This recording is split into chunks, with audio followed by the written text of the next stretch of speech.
권영철 선임 기자. 안녕하십니까. 김시은 님이요. 경유차 그래서 사야 돼요? 말아야 돼요? 이러셨는데 권영철 선임 기자는 경유차세요? 휘발유차? 저는 LPG 차였어요. 관계는 없는데 사실은 이게 또 다른 담뱃값 인상할 때 명분과 비슷하잖아요. 그 얘기도 지금 많이 왔어요. 예. 이게 사실은 우리가 세금을 직접세 비중을 높여야지 계속 간접세를 가지고 서민들 삥 뜯기는 좀 그만해야 됩니다. 또 그 삥 뜯기는 거 단정 지으시면 또 곤란하죠. 정책이 그렇게 가야 되는 거죠. 직접세 주택 보유세를 올려서 그러니까 가야죠. 이 정책이 꼭 삥뜯기라기보다는 간접세를 올리는 그런 방식은 좀 삥뜯기 아니냐 이 말씀이신 거죠? 네, 그렇습니다. 예. 여러분 의견 보내주시고 그러니까 환경에도 좋고 서민 부담도 늘지 않는 이런 좋은 방법은 없겠습니까? 이런 묘안 있으신 분들, 대책 있으신 분들은 좀 보내주시고 빨리 찾아야겠습니다. Y뉴스 뭐 가지고 오셨어요? 종편과 관련된 얘기입니다. 이호성 방송통신위원회 위원장 후보자가 종편 4개가 너무 많다는 발언을 하면서 했습니다. 상당히 파장을 일으키고 있습니다. 예. 일각에서는 종편 4개 중 한두 개의 승인을 취소하는 것 아니냐는 이런 전망에서부터 어지러운 방송시장의 질서를 바로잡겠다는 의지의 표현이라는 분석에 이르기까지 다양한 관측이 나오고 있습니다. 그래서 왜 이렇게 종편 4개가 많다고 했을까? 그 이효성 방통위원장 후보자의 정확한 워딩은 뭐예요? 그 대목 먼저 한번 들어보시죠. 예. 도입 자체가 잘못됐다는 게 아니고 한꺼번에 4개, 우리 시장 상황이 수용할 만한 상황이 아닌데 그렇게 4개가 도입이 되면서 시장이 이제 왜곡되기 시작했고 실서가 좀 교란되는 그런 상황이 초래되지 않았습니까? 정상적인 상황으로. 이효성 후보자는 기본적으로 방송법 5조 6조에 나와 있는 방송의 공정성, 공공성을 제대로 구현할 수 있는 방송이 되도록 해야 한다. 공정성, 공공성. 네, 어떤 사람들은 방송개혁이 무언가 바꾸는 것이라고 생각을 하는데 그게 아니고 정상으로 되돌아가는 것. 비정상의 정상화가 방송개혁이다 이렇게 얘기를 했습니다. 그래요. 네. 그러면서 이제 종편과 관련해서는 종편 4개까지 수용할 만한 상황이 아닌데 이제 이런 말을 했다는 거잖아요. 그러니까 이게 그 구방송위원회 부위원장을 했잖아요. 예. 그때도 종편이 1개 정도는 더 있어도 되겠다. 그러니까 아무리 많아도 2개를 넘어서는 안 되는데 4개나 주다 보니까 방송 시장이 상당히 교란되고 있다. 이렇게 얘기를 한 그럼 거예요. 4개가 많다는 입장이라면 1개나 2개 정도의 승인을 취소하겠다는 얘기가 되는 겁니까? 그렇게 해석하는 사람들이 없는 건 아닙니다. 그렇지만 이호성 후보자가 종편 4개가 너무 많으니까 뭐 한두 개를 줄인다거나 그렇게 언급하지는 않았습니다. 방통위 관계자는 이호성 후보자의 말 그대로 종편이 많이 생기면서 방송들이 어려움을 겪고 있다는 취지의 원론적인 발언에 불과하다. 확대 해석을 말아달라 이렇게 얘기를 했고요. 많다는 현실을 얘기한 거지. 예. 그래서 줄여라는 아니었다. 줄이겠다는 아니다. 종편을 줄이겠다는 발언은 문재인 대통령이 아니라 사실 자유한국당 홍준표 대표가 대선 후보 시절에 한 말이거든요.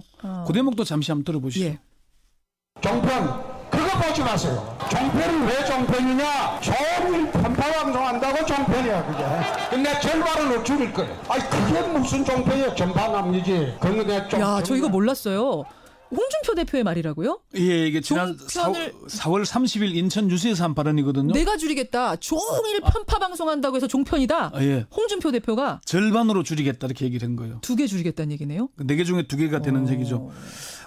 그렇지만 일단 이호성 후보자의 발언은 상당한 파장을 일으키고 있는데 방통위원장이 정부의 방송 정책을 수립하고 집행하는 자리 아니겠습니까? 그렇죠. 그래서 이게 이제 예사롭지 않게 받아들이고 있고요. 당장 올해에 재승인 심사를 받아야 하는 종편도 있고 있습니다. 또 조건부로 재승인을 받아서 이행 여부를 점검받아야 하는 종편이 있기 때문입니다. 그 올해 재승인 심사 받는 종편은 어디예요? MBN입니다. MBN. 원래 11월 30일까지 재승인 심사를 받아야 합니다. JTBC와 채널A는 올 3월에 재승인을 받았고 TV조선은 조건부 재승인을 받았습니다. 잘할 경우에 재승인해 주겠다. 조건부 재승인. 이런 조건을 부과해서. 그러니까요. 재승인을 해주는데 이 조건을 이행하라라고 하는 거죠. 그러니까 정부 향 고위 관계자는 MBN에 대한 재승인 심사 절차를 통해서 새 정부의 종편에 대한 기준을 설정하게 될 것이다 이렇게 얘기를 했어요. 다른 종편들과 재승인 심사 기준은 동일하겠지만 좀 더 엄격하게 심사해야 하는 것 아니냐는 정서가 있다 이렇게 얘기를 했어요. 그렇군요. 그러니까 종편 심사가 앞으로 더 엄격해질 것이고 그 첫 시범 케이스가 MBN이 될 것이라는 얘기죠. 잠깐만요. 지금 청취자 질문이 들어오는데 아까 홍준표 대표가 네. 종편을 그렇게 비판한 건 종편이 오히려 새누리당이 종편 덕 많이 본 거 아니냐. 왜 그런 말이 나왔는지 배경이 좀 궁금하다고 했는데 이거는 JTBC의 어떤 태블릿 PC 보도 이런 걸 비판한 건가요? 그것만이 아니고요. 사실은 이제 홍준표 후보의 발언에 이런 게 있거든요.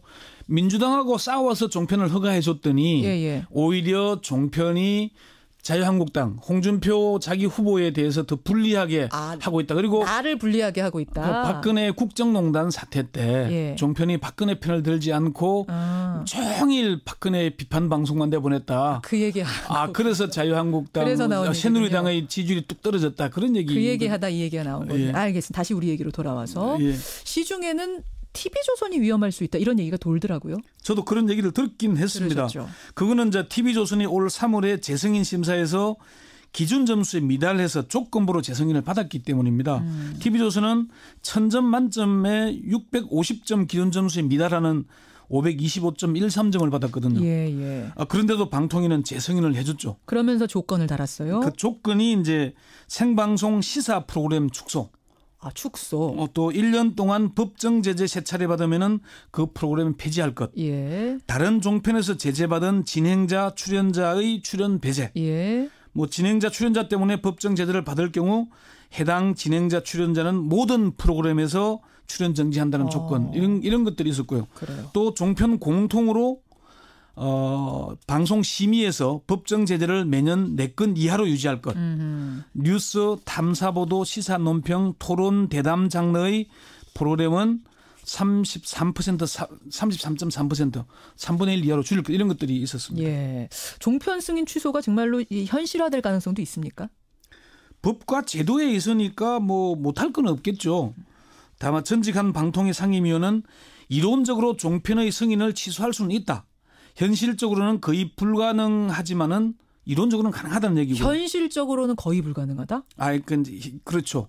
이게 종편 소유주가 누굽니까? 조선일보, 중앙일보, 동아일보, 매일경제 아닙니까? 그렇죠. 신문사. 그러면은 이 신문사들하고 싸워서 종편을 취소하려면은 정부가 모든 걸 걸어야 된다. 승인을 취소할 수 있더라도 상처뿐인 영광이 될 것이다. 그래서 현실적으로 취소까지 가는 건 쉽지 않다. 그래서 김민기 숭실대 교수는 이 후보자의 언급은 원론적인 수준으로 종편의 승인을 취소하겠다는 의미는 아닌 걸로 보인다. 오히려 앞으로 종편에 대한 평가나 재승인 심사를 철저히 하겠다는 게 아니겠냐 이렇게 해석을 하더라고요. 그러니까 사실은 홍준표 대표가 아까 이제 국정농단 때 너무 새누리당 편 하나도 안 들어줬다 해서 속상한지는 모르겠지만 그 전까지만 해도 종편에 대한 시각이 새누리당 편 많이 들고 좀 편파 방송하는 패널들도 많고 이랬다고 다들 느끼시는 거 아닙니까? 종편 4개를 허가한 게 공영방송의 위치를 떨어뜨려서 완오브댐으로 가겠다.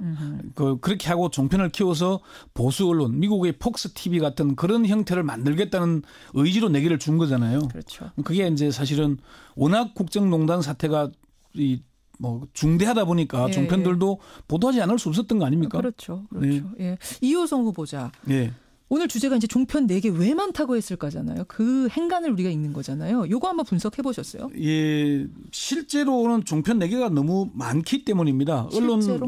언론 학자들도 종편이 출범할 때부터 4개는 너무 많다고 비판을 했는데 종편을 승인할 당시에 최시중 당시 위원장이 이런 얘기를 한 적이 있다고 합니다. 어떤 겁니까? 90년 된 신문 2개가 있고 50년 된 신문 2개가 있는데 누구는 주고 누구는 안 줄 수 있겠나 이렇게 얘기를 했다 그래요. 누구는 주고 누구는 안 줄 수 있겠는가. 그러니까 필요에 의해서 4개를 한 게 아니고 신문들에게 특혜를 주다 보니까 누구는 주고 누구는 안 줄 수 있겠냐 이렇게 된 거거든요. 그리고 실제 종편이 출범하면서 광고 매출로만 한번 따져봤습니다. 2012년 종편 4사의 매출은 2천억에 조금 미달했어요. 그런데 작년에는 4,500억 원대로 급증을 했습니다. 2배가 됐네요. 2배 이상이 됐죠. 그럼 이게 어디서 가져온 거겠습니까? 지상파 방송에서 가져간 겁니다. 지상파 방송이 2011년 2조 3천억 원이었거든요. 그런데 작년에는 1조 6천억으로 급락한 겁니다. 이게 종편 4개가 출범하지 않았더라면 아무리 모바일 인터넷으로 가더라도 이렇게 급속하게 떨어지지는 않았을 것이라는 거고요. 두 번째는 종편에 더 이상 특혜를 허용하지 않겠다는 의지의 표현이 아니었나. 근데 첫 번째 것 같은 경우에는 왜 지상파만 돈을 많이 벌어야 하느냐 이렇게 질문을 뭐 제기할 수는 있죠. 너무 지상파적인 입장 아니냐? 그게 지상파 방송이 운영되고 있는데 예. 이게 시대가 모바일로 점점 확대되고 있잖아요. 되더라도 서서히 줄어들어야 되는 것인데. 그러니까 너무 많아져서 결국은 다 같이 죽는 길로 가는 거 아니냐 언론 생태계가. 결국 그렇게 되면 어떻게 되겠습니까? 생태계가. 이게 콘텐츠의 질이 떨어질 수밖에 없는 거 아닙니까? 그럼 시청자가 손실을 보게 되는 거죠. 그런 의미군요. 예, 그런 의미고요. 두 번째는요? 종편의 특혜를 더 이상 허용하지 않겠다는 의지가 아닌가. 이게 이제 지상파와 종편이 공정한 구도가 돼야 되는데 종편들은 독자적인 미디어랩을 가지고 있으니까 사실상 광고국처럼 운영하고 있거든요. 지난해 TV조선이 광고 매출이 513억인데 협찬이 530억 원입니다. 이 비정상적인 구조라는 얘기죠. 그 특혜를 더 이상 허용하지 않겠다. 네. 세 번째는 뭡니까? 세 번째는 문재인 대통령의 의지를 반영한 것이라는 거죠. 문재인 대통령이 지난번 그 MBC 해직 기자인 이용마 기자 문병을 와서 그 얘기를 했어요. 종편이 이제 자리를 잡았기 때문에 종편과 지상파 간의 차별을 없앨 때가 됐다. 앞에 얘기하고 맥을 같이 하는 겁니다. 그래. 네 번째도 있습니까? 이제 부당한 종편들의 형태 이제 더 이상 두고 보지 않겠다. 종편들에 대해서도 질서를 바로 잡겠다는 의지의 표현이 아니었나 그렇게 보입니다. 그래요. 종편 4개 시대에 대해서 분명히 경고를 한 방통위원장. 그 행간 한번 오늘 읽어봤습니다. 권여철 선임 기자 수고하셨습니다. 네.